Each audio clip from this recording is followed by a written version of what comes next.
प्रिय संस्कृत मित्राणि, नमः संस्कृतः। निःशतकम के श्लोकों की व्याख्या चल रही है और मूर्ख पद्धति चल रही है। 7वां श्लोक है, 6 श्लोकों तक का वाचन हो गया है। उपजाति छंद है। उपजाति छंद का लक्षण है कि प्रथम पद में या प्रथम लाइन में इंद्रवजा, बाकी में उपेंद्र वजा होता है। तो ये मिलकर उपजाति छंद का निर्माण करते हैं। कभी छंद की चर्चा होगी, उसकी चर्चा करेंगे। आइए हमारे साथ वाचन कीजिए कि स्वायत्त में कांत हितम विधात्रा।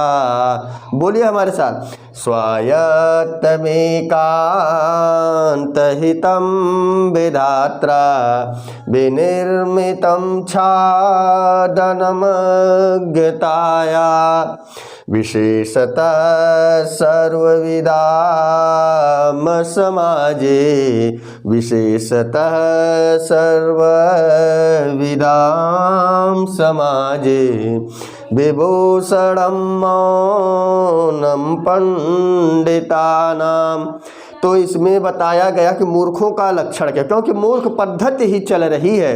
तो यहाँ बताया गया कि विधात्रा, तृतीया विभक्ति एक वचन का है, विधाता के द्वारा। धात्रा, धाता, धातारम, धात्रा, धात्रे, धातु, धातु, धातरि।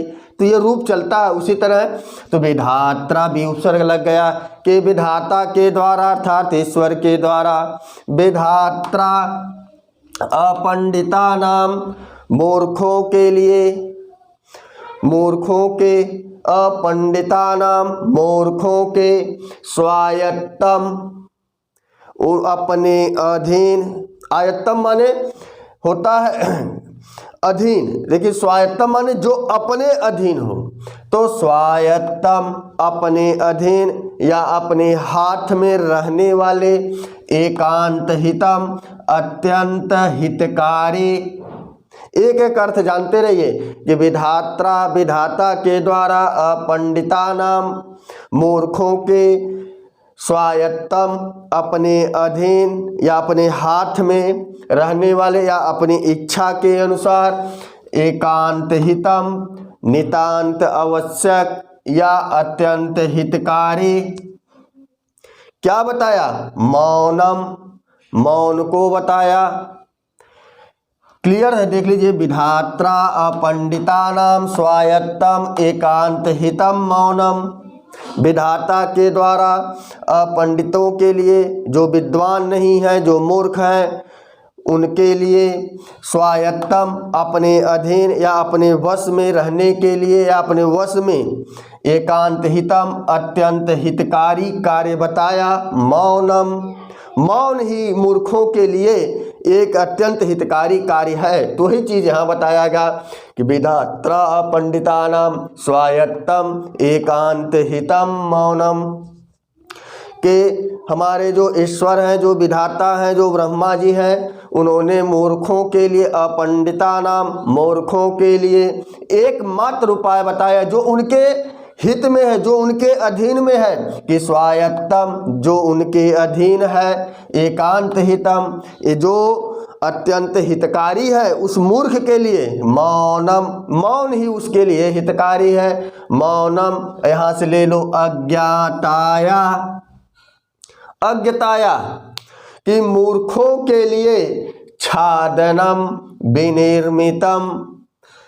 पहली बार विधाता ने बताया कि मूर्खों के लिए जो उनके बस में है, जो उनके लिए हितकारी है, वह है मौन।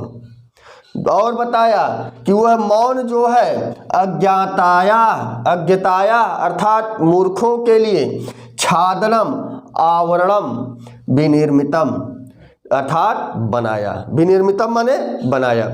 यहाँ पर भर्तृहरि बता रहे हैं कि उस ईश्वर ने मूर्खों के लिए एक आवरण बनाया, और वह आवरण क्या है? मौनम। वह आवरण क्या है? मौनम। यहां से ले लीजिए कि विधात्रा अपंडिता नाम स्वायत्त में, स्वायत्तम एकांत हितम अर्थात विधाता के द्वारा मूर्खों के लिए स्वायत्तम अपने अधीन या अपने बस में या एकांत हितम अत्यंत हितकारी मौनम मौन को बताया। और अज्ञताया मूर्खों के लिए छादनम विनिर्मितम मौन नामक आवरण को बनाया।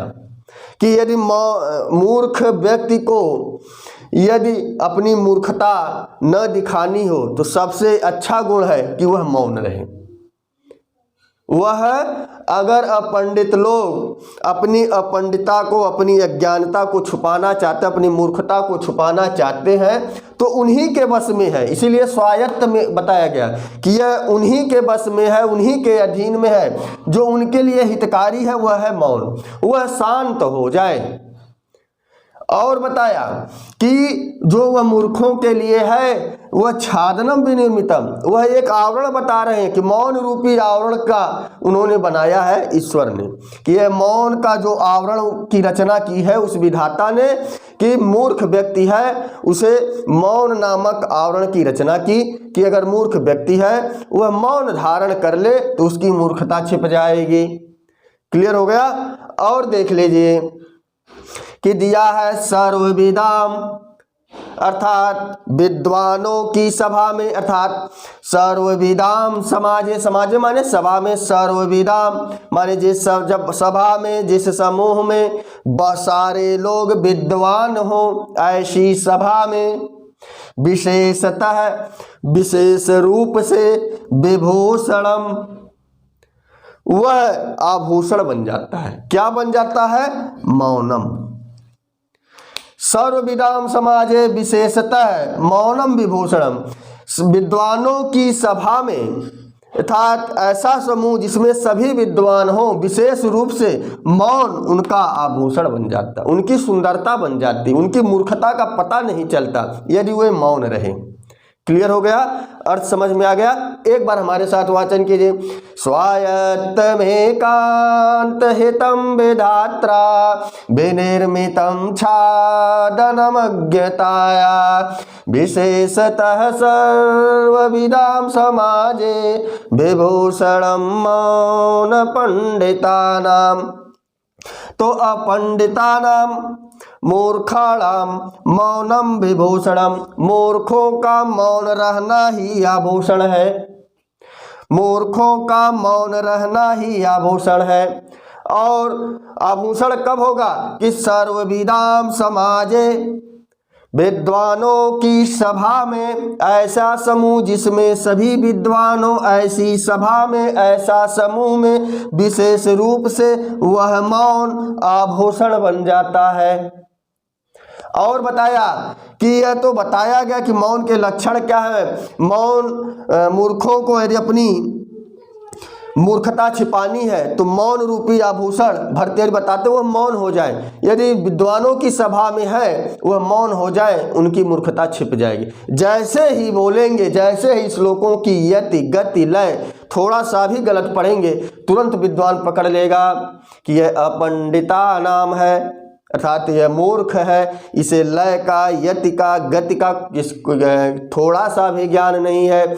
ऊपर की लाइन में बताया कि विधाता के द्वारा स्वायत्त में, स्वायत्तम एकांत हितम, अपने अधीन नितांत हितकारी या अत्यंत हितकारी विधाता के द्वारा मौनम, मौन नामक विभूषणम आभूषण को अज्ञताया अर्थात अज्ञानता को, क्षमता मूर्खता को या मूर्ख व्यक्ति को छादनम विनिर्मितम, मौन को उसका आवरण बताया, ढक्कन बताया। आवरण या ढक्कन या छादना माने छा जाना।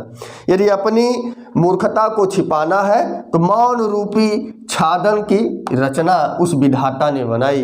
कि यदि मूर्ख अपने को मूर्खता प्रदर्शित नहीं करना चाहता तो इस श्लोक के द्वारा मौन ही एक ऐसा आभूषण है उस मूर्ख या उस अपंडित का कि वह मौन के द्वारा अपने को, अपनी अज्ञानता को, अपनी मूर्खता को छिपा सकता है। सर्वविदा समाज, सभी विद्वानों की सभा में यदि जैसे ही वह कुछ बोलेगा उसकी मूर्खता का पता चल जाएगा। तो इसीलिए बताया गया कि स्वायत्त में कान, कि जो अपने अधीन है, अत्यंत हितकारी है, वह विधाता के द्वारा अपंडितानां मूर्खों का मौनम विभूषणम, मूर्खों का एक आभूषण बताया और वह आभूषण है मौन, क्योंकि यह सर्वविदाम समाजे विशेषतः मौनम विभूषणम, क्योंकि विद्वानों की सभा में विशेष रूप से मौन ही आभूषण होता है।